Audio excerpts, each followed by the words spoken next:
General Wakeruzzaman বাংলাদেশের সেনাপ্রধান। ৫ August পরবর্তী উত্তাল বাংলাদেশে তিনি হঠাৎ করেই আলোচনার কেন্দ্রবিন্দুতে চলে আসেন। তাকে নিয়ে চলে নানা জল্পনা কল্পনা, চলে নানা সমালোচনা। তিনি সেনাবাহিনীকে ছাত্র জনতার উপর গুলি চালাতে বিরত রাখেন। এটাই কি তার অপরাধ?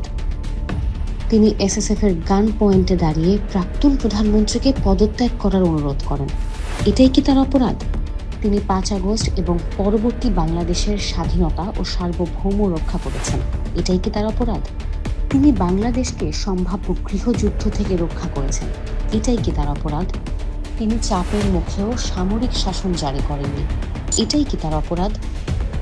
১৭ বছর পর তিনি বাংলাদেশের জনগণকে চলার ও বলার স্বাধীনতা এনে দিয়েছিলেন।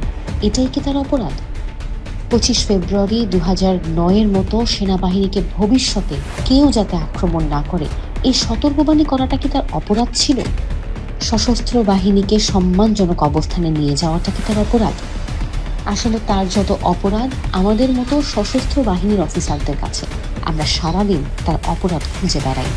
কতিপয় উচ্ছৃঙ্খল ও বিপদগামী অফিসার বিদেশে বসে প্রতিনিয়ত স্বাধীনতা ও সার্বভৌমত্বের প্রতীক এই জাতীয় বাহিনীকে হেয় প্রতিপন্ন করে চলেছে। হানি ট্র্যাপে পড়া এ সকল অফিসার বিভিন্ন এজেন্সির এজেন্ডা বাস্তবায়ন করে চলেছে।